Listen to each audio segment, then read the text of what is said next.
Daeho finished his last check on the power systems deep inside Nexus Station. The huge space station was the heart of the Galactic Dominion. Ships from 1,000 different worlds came here every day. Aliens walked through the wide halls making deals and trading goods. The station never slept. Daeho had worked here for 12 years. He knew every pipe, every wire, and every computer that kept the station running. The alien bosses thought he was just another human worker. They paid him well enough and left him alone. That was fine with Daeho. He had important work to do, and it was better when no one watched him too closely. He looked at his small computer one more time. All the numbers were green. The station would keep running for maybe 2 weeks without him. After that, small problems would start. The aliens would notice the problems in about a month. By then, it would be too late to fix everything easily. Daeho put his tools away and walked to his small room. He had already packed his few things. His transport ship would leave in 6 hours. He sat down and sent a message to his family back on Earth. "Coming home soon," he wrote. Nothing more. The message would reach Earth in 3 days. Far away on the farming world of Ceres 7th, Minna was also finishing her work. She stood in the big greenhouse looking at rows of blue wheat that grew under the purple sky. This wheat fed 12 different alien worlds. The aliens thought they understood farming, but they were wrong. Minna had spent 8 years learning how to make crops grow in alien soil under strange suns. The secret was not in the big machines or the expensive chemicals. The secret was knowing exactly when to plant, when to water, and when to harvest. Minna could tell just by looking at a plant if it was healthy or sick. She could smell when the soil needed different nutrients. The aliens had tried to copy her methods, but their crops always produced less food. Minna walked to her office and saved all her files to a small data stick. She left copies of her basic reports for the aliens to find. But she took with her the real knowledge, the tiny details that made the difference between good crops and great crops. Without her, the aliens could still grow food, but they would grow much less, and it would cost them much more. On the other side of the galaxy, Jaewook was uploading his final star charts to the Dominion's navigation system. He worked alone in a small office filled with screens showing star maps. Other aliens thought navigation was just about computers and mathematics. They were partly right, but they missed the most important part. Space was not empty. It was full of hidden dangers and secret pathways. Solar storms could destroy a ship. Gravity wells could trap vessels for months. Pirates hid in dead systems, waiting for victims. Jaewook knew all these secrets because he had spent 15 years flying through dangerous space. He knew which routes were safe and which ones would get you killed. The Dominion's computers had good maps, but they did not have Jaewook's experience. He knew that the route through the Serpent Nebula was safe only during certain months. He knew that the shortcut past the twin suns would save 3 days but cost extra fuel. He knew which space stations were honest and which ones were run by criminals. Jaewook finished uploading the basic charts. He kept the dangerous secrets to himself. Let the aliens learn the hard way, he thought. Maybe losing a few ships would teach them to respect human knowledge. Back on Nexus Station, the Dominion Council was meeting in their great chamber. Veltar of the hegemony species sat at the head of the long table. His skin was dark blue and his eyes were silver. He was proud and thought his species was better than all others, especially humans. "The quarterly reports show good profits," Veltar said to the other council members. "Our human workers continue to perform adequately." The word adequately made some of the other aliens shift in their seats. They had noticed that humans were very good at their jobs, maybe too good, but Veltar did not like to hear that humans might be special in any way. "There have been some reports of humans leaving their positions," said Creelves, who represented the industrial worlds. "Should we be concerned?" Veltar waved one of his forearms dismissively. "Humans are always moving around. They are restless creatures. We can easily replace them." "But, sir," Creelves continued carefully, "some of these humans have worked for us for many years. They know our systems very well." "Knowledge can be learned," Veltar replied coldly. "We built this dominion before the humans joined us. We can run it without them." The other council members nodded, but some looked worried. They had worked closely with humans and knew they were not ordinary workers. Humans seemed to understand complex systems in ways that other species did not. They could fix problems that stumped alien engineers. They could make old machines work like new ones. But no one wanted to argue with Veltar. He controlled the biggest fleet in the Dominion. His word was law. Meanwhile, Sun Wu was working late in the Central Data Archives. This was where the Dominion kept all its important information. Trade records, ship movements, population data, military reports, everything was stored here. Sun Wu had access to almost all of it. For 3 years, Sun Wu had been copying files and sending them to secret human networks. Not military secrets or anything that would hurt innocent people, but information about how the Dominion really worked, which alien species controlled which resources, which trade routes made the most money, which worlds were happy and which ones wanted independence. Sun Wu finished his final backup and deleted his access codes. Tomorrow, the aliens would find that their most experienced data analyst had quit without notice. They would also find that someone had been copying their files for years. But by then, Sun Wu would be gone. All across the Dominion, similar scenes were happening. Human doctors finished their last surgeries and quietly left their hospitals. Human teachers uploaded their final lesson plans and walked away from their schools. Human engineers completed their maintenance work and packed their tools. Most of the aliens did not notice. Humans were just workers to them. Useful, but not important. The aliens had their own species to do the big jobs like commanding ships and making laws. Humans just fixed things and grew food and did boring tasks that aliens did not want to do. But some aliens were starting to worry. On the mining world of Titan 9, the alien supervisor had tried to promote a human named Hyun-Soo to head engineer. Hyun-Soo had politely declined and submitted his resignation instead. The supervisor could not understand why anyone would turn down a promotion. On the research station at Proxima Base, the chief scientist was confused when her best lab assistant, a human woman named Boram, suddenly announced she was leaving.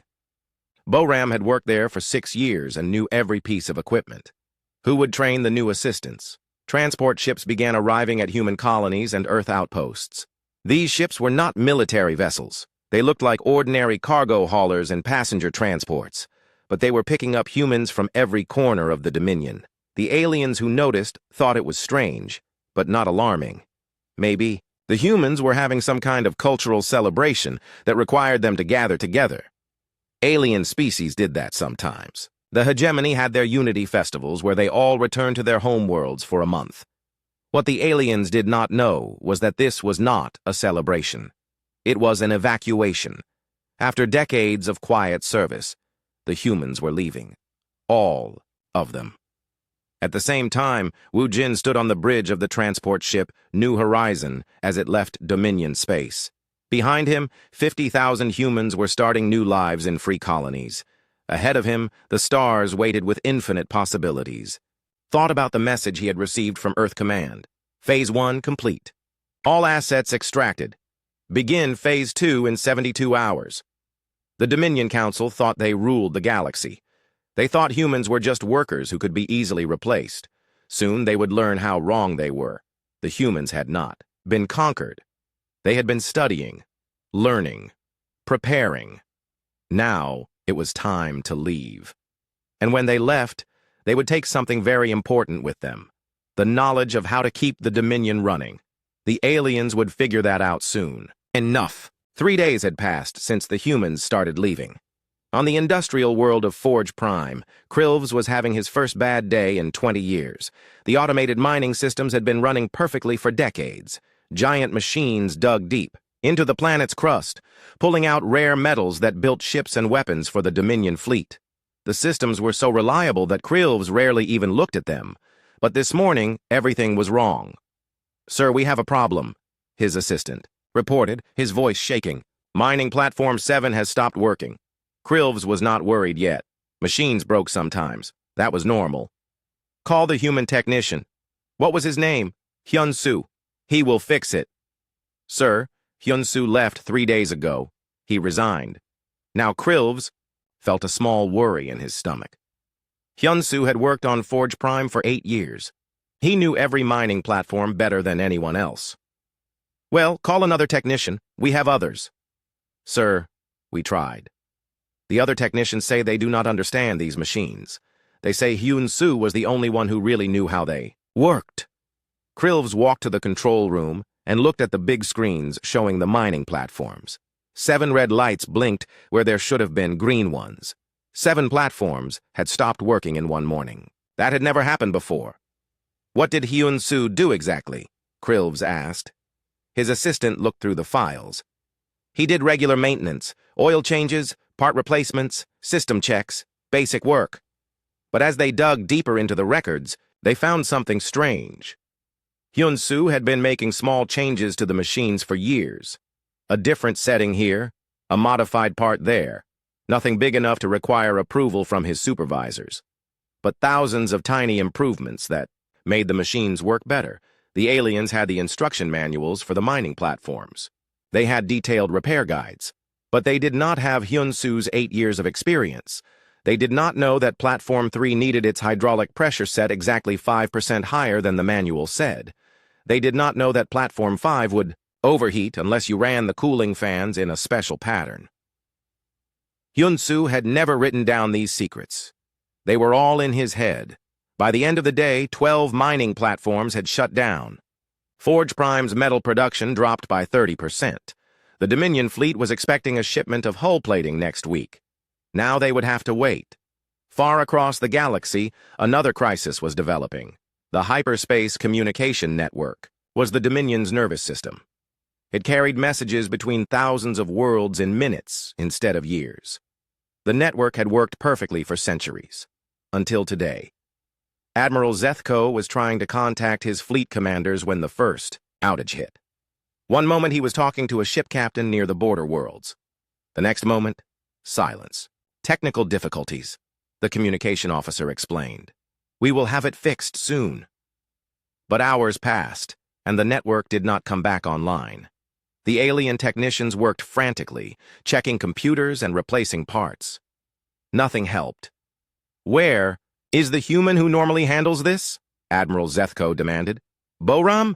She left yesterday, sir. Said she was transferring to a civilian job. Admiral Zethko felt his blood turn cold. Boram had been the senior communications specialist for 5 years.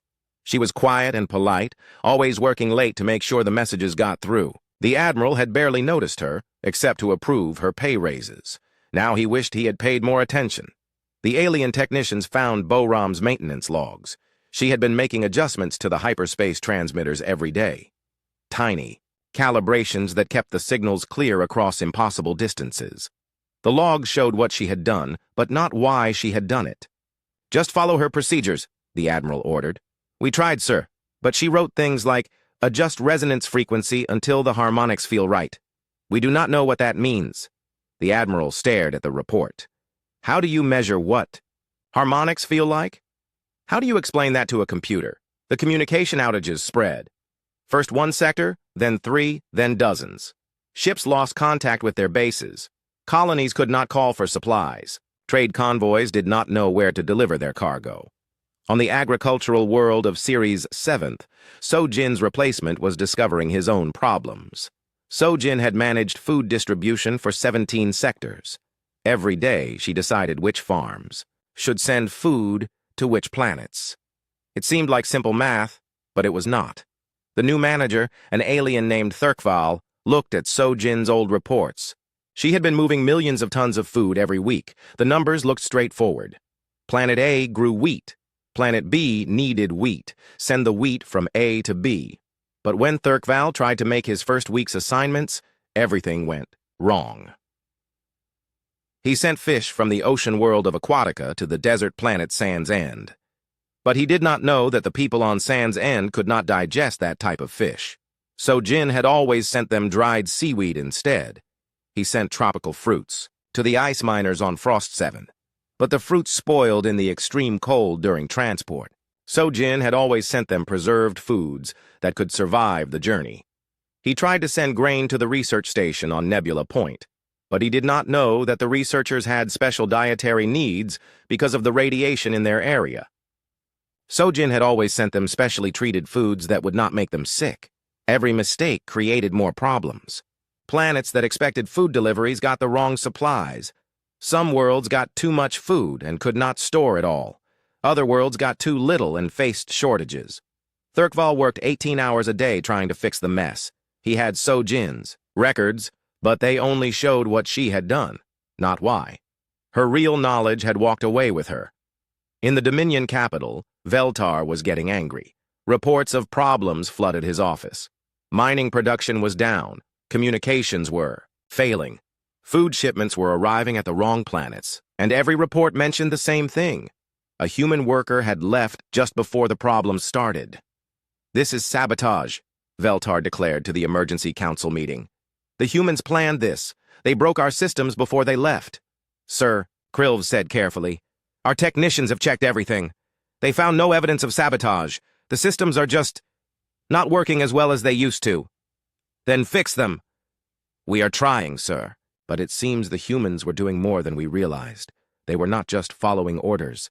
They were making improvements and adjustments that we never documented." Veltar's silver eyes flashed with anger. "Are you telling me that our entire industrial system depended on a few human workers?" The room fell silent. No one wanted to answer that question. But the facts were becoming clear. Humans had not just been workers, they had been the glue that held the Dominion's complex systems together. They had learned every machine, memorized every process, and quietly made thousands of improvements over the years. And now they were gone. "Contact the human colonies," Veltar ordered. "Offer them higher pay, better benefits, whatever they want. We need them back." The message went out that evening. It was polite and professional. The Dominion valued its human citizens and wanted to discuss new employment opportunities. There were hints of promotions and significant pay increases. The reply came back 6 hours later. It was short and polite. "Thank you for your generous offer. The human colonies appreciate the Dominion's recognition of our contributions. However, we have decided to pursue other opportunities. We wish you success in your future endeavors." Veltar read the message 3 times. It sounded like something you would write to reject a job application. Polite, but final. "Send another message," he ordered. "Tell them we are prepared to negotiate. Ask what they want." The second reply was even shorter. "We have everything we need. Thank you." Veltar crushed the message pad in his 4 hands. Somewhere in the back of his mind, a terrible thought was forming. What if the humans had not been lucky workers who happened to be good at their jobs? What if they had been something else entirely? On the research station at Proxima Base, the chief scientist was making a disturbing discovery. She had been going through Boram's old files trying to understand why the laboratory equipment kept malfunctioning. What she found made her feel sick. Boram had not just been a lab assistant. She had been quietly studying every alien technology on the station. Her personal files were full of detailed notes about Dominion science, engineering, and military systems. Notes that were far more advanced than any human should have been able to understand. The chief scientist realized that Boram had probably understood their technology better than most of the alien researchers. She had been learning their secrets while pretending to be a simple assistant. If Boram had been doing this, how many other humans had been doing the same thing? The answer, the chief scientist feared, was all of them. Across the Dominion, the first wave of failures was spreading. Nothing catastrophic yet, but thousands of small problems that would grow bigger every day. Production delays, communication, breakdowns, supply chain failures. The humans had not attacked the Dominion. They had simply stopped holding it together, and this was only the beginning. 1 week after the humans left, the Dominion was dying. At first, the alien leaders thought they could handle the problems. Machines broke sometimes. Communication systems had glitches. Food deliveries got mixed up. These things happened in any large organization. But this was different. Every day brought new failures, and each failure made other problems worse. On the fortress world of Bastion 9, Commander Rathkar stood in his war room staring at banks of red warning lights. The planetary defense systems were falling apart one piece at a time. "Sir, we have lost another shield generator," his aide reported. "That makes 6 this week." "What does the maintenance report say?"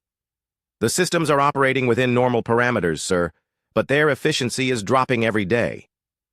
Rathkar had commanded Bastion 9 for 15 years. This world protected one of the most important trade routes in the Dominion. Its massive shield generators could stop an entire fleet. Its weapon platforms could destroy a planet. But all of it depended on thousands of tiny systems working perfectly together. And those systems had been maintained by a human named Dong Min. Dong Min had been the chief maintenance officer for 8 years. He was a small, quiet man who seemed to know every bolt and wire on the entire planet. The alien officers barely noticed him, except when something broke and needed fixing. Dong Min always fixed things quickly and completely. He never asked for extra resources or complained about impossible deadlines. He just made problems disappear. Now the problems were coming back. The shield generators had complex cooling systems that needed constant adjustment. Dong Min had known exactly how to balance the coolant flow to keep them running at maximum power. The instruction manuals said to check the settings once a week. Dong Min had checked them twice a day. The weapon platforms required precise calibration to hit targets across space. The computers could do basic targeting, but Dong Min had made thousands of tiny improvements to increase their accuracy. He had studied the gravitational effects of Bastion 9's 3 moons and adjusted the targeting systems to compensate. The power grid was a maze of cables and transformers that distributed energy across the planet. The official layout showed the main connections, but Dong Min had added hundreds of backup circuits and bypass switches over the years. When storms or accidents damaged the grid, his hidden improvements kept the power flowing. All of this knowledge had walked away with Dong Min.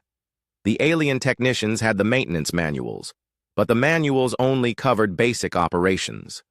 They did not explain how to optimize a shield generator for maximum efficiency.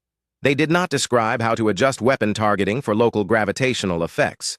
They did not show the location of backup circuits that were not on the official blueprints. Commander, Rathkar tried to contact Dong Min directly. Maybe they could work out some kind of deal.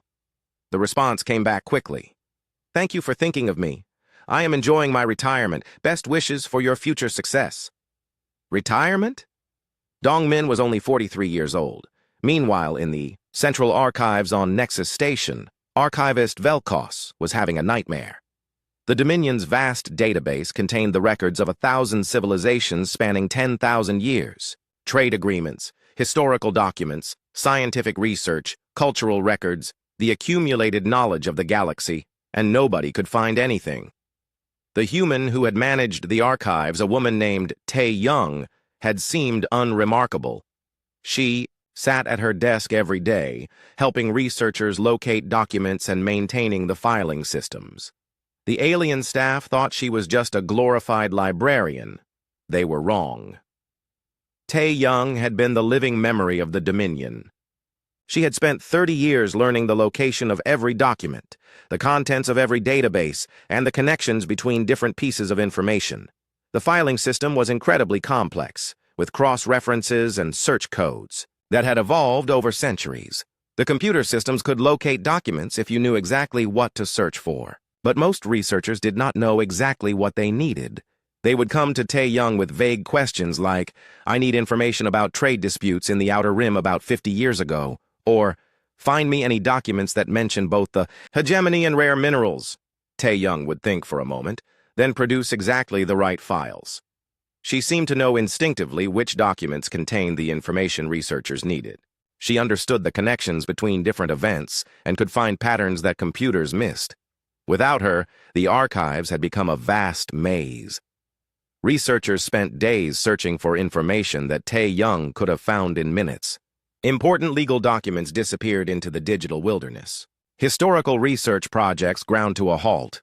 Even worse, some of the alien staff was beginning to suspect that Tae Young had been doing more than just organizing files. Her access codes had allowed her to read almost anything in the database. For 30 years, she had been quietly learning the Dominion's deepest secrets: trade routes, military capabilities, political weaknesses, economic data. Tae Young had seen it all. And now she was gone, taking that knowledge with her. On the trading hub of Commerce Central, the financial markets were starting to panic. The Dominion's economy depended on precise scheduling of cargo ships, trade convoys, and resource deliveries. Millions of tons of goods moved between planets every day in a carefully choreographed dance. The dance was falling apart. Ye Jin had been a logistics coordinator for 15 years. She worked in a small office overlooking the main spaceport, tracking the movement of ships across dozens of star systems. The alien managers thought she just updated computer schedules and filed shipping reports. They did not know that Ye Jin had memorized the safest routes through every dangerous region of space. She knew which systems had pirate activity and which ones were clear. She knew which space lanes were blocked by solar storms and which ones offered good shortcuts. More importantly, she knew the captains. Some ship captains were reliable and always delivered on time. Others cut corners and took dangerous risks. Some were honest traders, while others were smugglers who might disappear with valuable cargo. Ye Jin had learned the reputation of hundreds of captains over the years. When she assigned routes and schedules, she matched the right captains with the right missions. Honest captains got the valuable cargo. Experienced captains got the dangerous routes. Fast ships got the urgent deliveries. The computer systems could generate shipping schedules, but they treated all captains the same.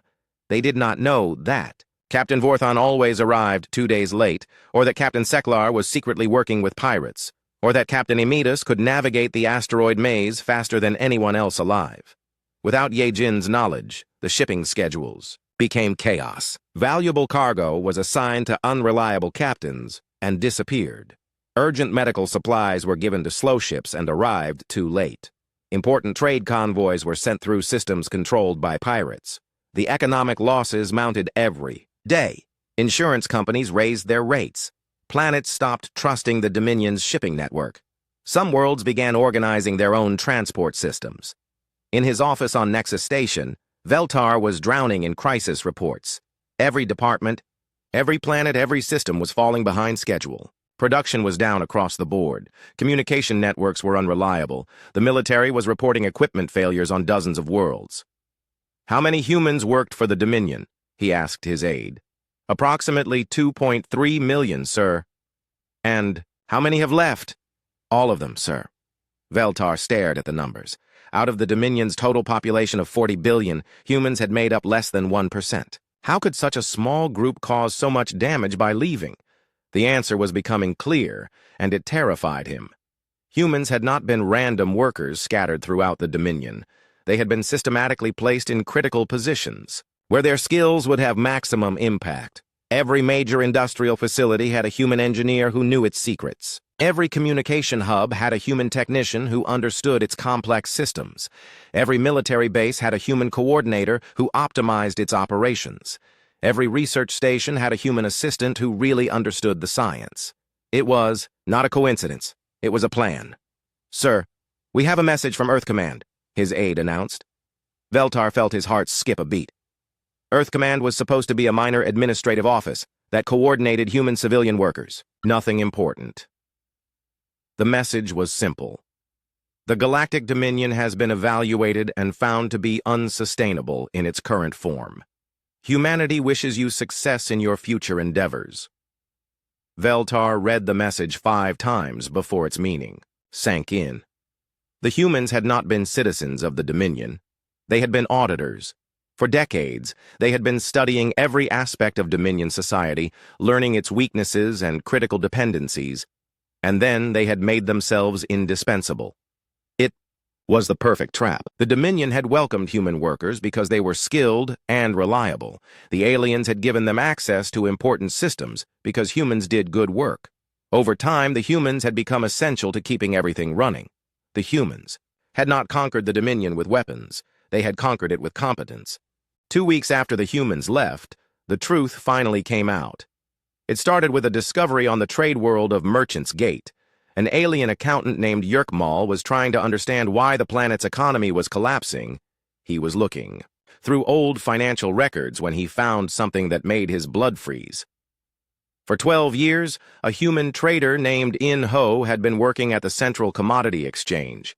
In Ho seemed like a simple trader who bought and sold basic goods like food and raw materials. He was polite, efficient, and never caused trouble. But Yerkmal discovered that In Ho had been tracking much more than commodity prices. Hidden in his personal files were detailed records of every major trade deal in the sector, production capacities of alien worlds, shipping schedules of military convoys, financial data of government contracts. Inho had been mapping the economic structure of the entire Dominion. The files showed connections that no single trader should have been able to see. Inho knew which planets depended on imports to survive. He knew which worlds had secret mining operations. He knew which alien corporations were secretly owned by the same families. Most shocking of all, Inho had been sharing this information. His communication logs showed regular data transmissions to other humans across the galaxy, not just traders, but engineers, scientists, technicians, and administrators. The humans had been running an intelligence network that spanned the entire Dominion. Yerkmal forwarded his discovery to Dominion security. Within hours, similar reports flooded in from across the galaxy. Every human worker had been collecting information about their alien employers. Every human had been reporting to a vast network that analyzed and shared that intelligence. On the research station at Titan Labs, security officers discovered that a human cultural attaché named Yuri had been far more than she appeared. Her official job was to help human workers understand alien customs and integrate into Dominion society. She organized cultural events and published helpful guides about working with different alien species. But her real job had been coordination. Yuri's encrypted files revealed the scope of the human operation. She had been in contact with thousands of humans throughout the Dominion, giving them assignments and collecting their reports. The humans were not just workers, they were a carefully organized intelligence force. The files showed how the humans had systematically identified every critical weakness in Dominion infrastructure. They had mapped every important system, learned every essential process, and documented every key dependency. Then, they had quietly made themselves indispensable. It was a brilliant strategy. Instead of trying to conquer the Dominion through military force, the humans had conquered it through expertise. They had made themselves so valuable that the aliens could not imagine functioning without them, and then they had demonstrated the consequences of that dependence by leaving. In her final message, broadcast on every communication channel in the galaxy, Yuri explained what had happened. The Galactic Dominion was built on the assumption that some species are naturally superior to others. Your leaders believed that humans were useful servants, but nothing more. You were wrong. For 50 years, humans have been studying your civilization. We learned your technologies, mapped your weaknesses, and identified your critical dependencies. We did not do this to harm you, but to understand you. What we learned was that your empire is not as strong as you believe. It depends entirely on the labor and knowledge of species you consider inferior. You could not survive without the workers you take for granted. We chose to prove this point through demonstration rather than destruction. We did not sabotage your systems or steal your property. We simply stopped maintaining the expertise that keeps your civilization functioning. This was not an attack. It was education. We hope you will learn from it. The message sent shockwaves through the Dominion. Alien leaders who had considered humans to be harmless workers suddenly realized they had been hosting the most sophisticated intelligence operation in galactic history. But the revelations were just beginning. On the military world of War Command, General Thaknok was discovering that his human logistics officer, Mi Kyung, had been far more dangerous than any enemy spy. For 6 years, Mi Kyung had been responsible for coordinating supply deliveries to military bases across 3 sectors. The job required her to know the location and strength of every military installation in her region. She needed access to troop, movement schedules, weapons inventories, and strategic planning documents. The alien commanders had trusted her completely because she was so good at her job. Now General Thaknok realized that Mi Kyung had been using her position to map the entire Dominion military structure. She knew which bases were undermanned, which weapons systems were outdated, and which commanders were incompetent. She had been forwarding all of this information to human intelligence networks. Even worse, Mi Kyung had been subtly influencing military decisions. When she recommended supply routes or suggested equipment purchases, the alien commanders usually followed her advice. She had seemed to understand military logistics better than officers with decades of experience. Because she did understand it better. The humans had been studying Dominion military doctrine for 50 years. They knew its strengths and weaknesses better than the aliens who had created it. The realization hit General Thaknok like a physical blow. The humans had not just been collecting intelligence about the Dominion military, they had been quietly directing it. How many strategic decisions had been influenced by human suggestions? How many military operations had succeeded or failed based on human logistics recommendations? How many times had the Dominion military been dancing to a tune played by human intelligence? The general tried to contact Mi Kyung, hoping to learn the extent of human infiltration. The response came back immediately. General Thaknok, thank you for your years of cooperation. Your military has provided excellent training opportunities for our analysts. We wish you success in your future. Independent operations. Independent operations. The phrase hit him like ice water. The humans had been managing Dominion military logistics for so long that they considered the aliens incapable of operating independently. The worst part was that they might be right.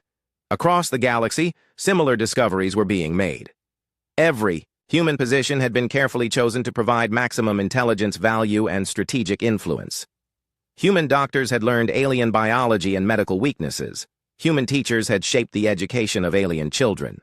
Human technicians had mapped every critical system in Dominion infrastructure. The humans had not just been working for the Dominion. They had been studying it, managing it, and preparing to leave it. On the capital world, Veltar convened an emergency meeting of the remaining Dominion leaders. Many council members were absent. Their worlds were too busy dealing with infrastructure failures to send representatives. We have been manipulated, Veltar announced to the half-empty chamber. The humans have been playing a game that we did not even know we were participating in. What do we do now? Asked Krilvs. His industrial worlds were producing at 30% capacity and falling every day. We adapt, Veltar replied, but his voice lacked conviction. We learn to function without human assistance. We rebuild our systems with our own knowledge. That could take decades, protested Admiral Zethko. Our fleets are already operating at reduced capacity. If our enemies learn of our weaknesses, Veltar's four arms gestured helplessly. The Dominion had enemies, pirate fleets, rebel, worlds, rival empires. For centuries, Dominion military superiority had kept these threats at bay. But that superiority had depended on human expertise in logistics, maintenance, and strategic planning. Now the humans were gone, and their enemies would soon learn of the Dominion's sudden vulnerability. We could try to negotiate, suggested Counselor Eschatar. Perhaps the humans would accept some kind of partnership arrangement. Partnership? Veltar's voice dripped with bitter irony. What would we offer them? They have already demonstrated that they understand our systems better than we do. They have our technology, our strategic intelligence, and our economic data. What could we possibly give them that they do not already have? The answer was nothing. The humans had spent 50 years learning everything the Dominion could teach them. Now they were leaving to build something better. Reports from the border worlds confirmed Veltar's worst fears. Human colonies were appearing throughout the galaxy, built with advanced technology that combined Dominion science with human innovation. These colonies were prosperous, efficient, and completely independent. The humans had not just escaped from the Dominion, they had surpassed it. In her final broadcast, Yuri had offered one last insight that haunted every alien leader who heard. True strength is not in conquering others. It is in building something so valuable that you do not need to fight for respect. We did not defeat the Dominion through force. We simply showed you that you were never as strong as you believed. You thought we were your servants. In reality, we were your teachers. And now the lesson is over. The transmission ended, leaving the Dominion leaders in stunned silence. They had ruled the galaxy for centuries, believing in their own superiority. 1 month after the humans left, the Galactic Dominion existed only in name. Veltar sat alone in the Great Council chamber that had once hosted representatives from 1,000 worlds. The massive room was empty except for his chair and the ghosts of past glory. Most of the Dominion's member worlds had stopped sending delegates. They were too busy trying to keep their own civilizations from collapsing. The reports on his desk told the story of an empire in free fall. Food shortages on 17 worlds, communication blackouts across entire sectors, industrial production down 70%, military fleets stranded without proper maintenance. Economic systems in chaos as trade routes failed and supply chains broke down. Some alien species had managed better than others. The hegemony worlds, with their pride and advanced technology, had thrown massive resources at replacing human expertise. They had hired thousands of engineers and spent fortunes on new equipment. Their systems were slowly coming back online, though at much higher cost and lower efficiency than before. The Crystalline Collective had taken a different approach. Their species was naturally good with complex mathematics, so they had focused on understanding the computational aspects of the systems humans had maintained. They were making progress, but their worlds still operated at reduced capacity. Other species had not been so fortunate. The Verdant Alliance, whose worlds specialized in agriculture, had always depended heavily on human farming knowledge. Without human agricultural specialists, their crop yields had fallen by 60%. Several of their worlds were facing famine.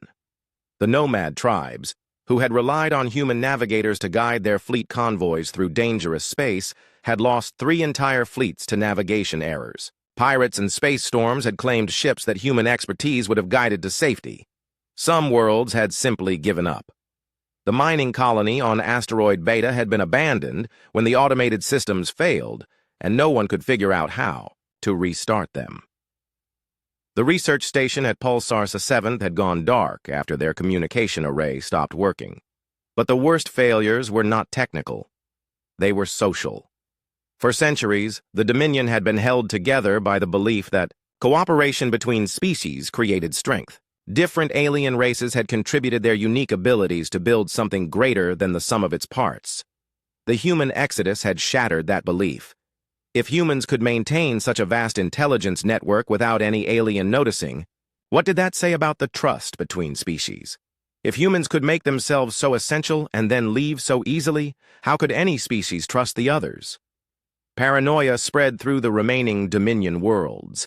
The hegemony began restricting access to their technology, fearing that other species might be gathering intelligence just as the humans had done. The Crystal Collective started encoding their communications, worried that their former allies might be spying on them. Trade agreements fell apart as each species tried to become self-sufficient. Military alliances crumbled as commanders questioned whether their allies might have hidden agendas. The careful cooperation that had built the Dominion dissolved into mutual suspicion. Veltar had tried to hold the alliance together, but even his own hegemony worlds were losing faith in his leadership. How could he have been so blind to the human infiltration?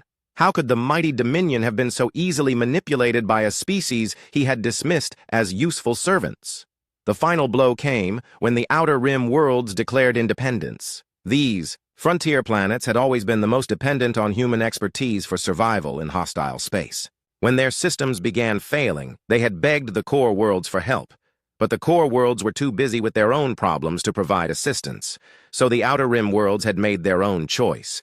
They sent a message to the human colonies, offering to join the growing network of human allied worlds. The response had been swift and positive. Human technical teams arrived within days, bringing spare parts, expertise, and hope. The message was clear. If the Dominion could not provide what these worlds needed to survive, they would find someone who could. Veltar watched the reports of Outer Rim worlds switching their allegiance to human protection. It was happening, faster every day. Entire sectors were abandoning the Dominion and requesting to join the human sphere of influence. The humans were not conquering these worlds. They were simply offering what the Dominion could no longer provide: competent administration, reliable technology, and trustworthy leadership. Meanwhile, in the new human colonies scattered across the galaxy, a different kind of civilization was taking shape. Chang Wu stood on the observation deck of New Seoul Station, watching construction crews put the finishing touches on the colony's main industrial complex. The station was built around a small planet, with rich mineral deposits and a stable star. It would become home to 50 million humans within 5 years. But Chang Wu was not just watching construction, he was watching the birth of a new kind of society. The human colonies were not built on the Dominion model of species hierarchy and competitive advantage. Instead, they were founded on principles of cooperation, shared knowledge, and mutual respect. Humans worked alongside any alien species that wanted to join them, but always as equals rather than as rulers and subjects. Many aliens had requested permission to immigrate to human colonies. These were often individuals who had worked closely with humans in the Dominion and had come to respect human methods and values. The humans welcomed them, but made it clear that everyone would be expected to contribute and everyone would have an equal voice in decisions. The results were remarkable. Human colonies achieved higher efficiency and productivity than comparable Dominion worlds, but with far less stress and conflict.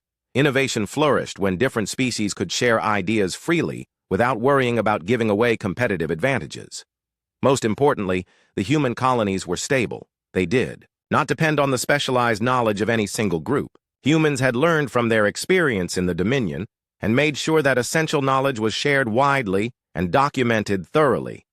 No single person or species would ever again be able to bring down a civilization by leaving. On the agricultural world of New Terra, Eun-jung was learning about terraforming from her grandfather Jun-ho. At 15, she had been born after the Exodus and had never seen the Dominion at its height. To her, the human colonies were simply the way the galaxy worked. "Grandfather," she asked as they walked through the experimental farms, "why did the humans not just take over the Dominion? If you understood their systems so well, could you not have controlled them instead of leaving?" Jun-ho smiled at his granddaughter's question. He had been one of the architects of the human strategy, working for decades to prepare for the day when humans would leave Dominion space. "Power taken by force is not real power," he explained. "If we had tried to control the Dominion, we would have had to spend all our energy holding on to that control. We would have become like the aliens we replaced, suspicious, paranoid, and cruel." "But you did control them, did you not? You made all their systems depend on you."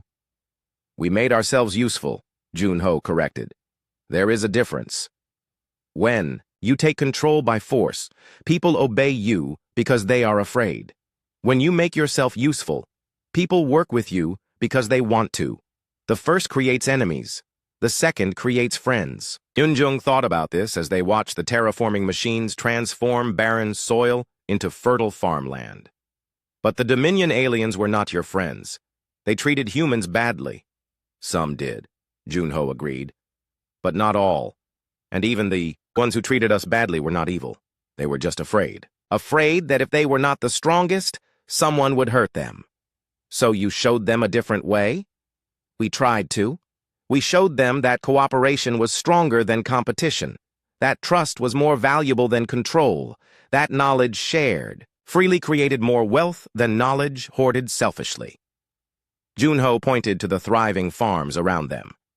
"Look at what we have built here. These crops grow better than anything in the Dominion, but we did not achieve this by keeping secrets or exploiting others.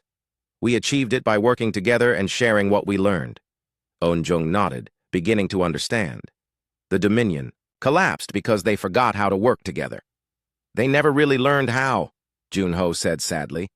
"They built their empire on the idea that some species were better than others. That meant they could never truly trust each other. When we left, they had no foundation of cooperation to fall back on." As they walked back toward the colony settlement, Eun-jung asked one more question. "Will they learn? Will the aliens build something better from the ruins of the Dominion?" Jun-ho was quiet for a long moment. In the distance, they could see ships arriving from former Dominion worlds, carrying aliens who wanted to join the human colonies. Some came seeking refuge from failing civilizations. Others came hoping to learn new ways of living together. "Some will learn," he said finally. "The wise ones will realize that strength comes from cooperation, not domination. They will build new societies based on trust and mutual respect. And the others? The others will repeat the same mistakes until they learn better, or until they fade away entirely."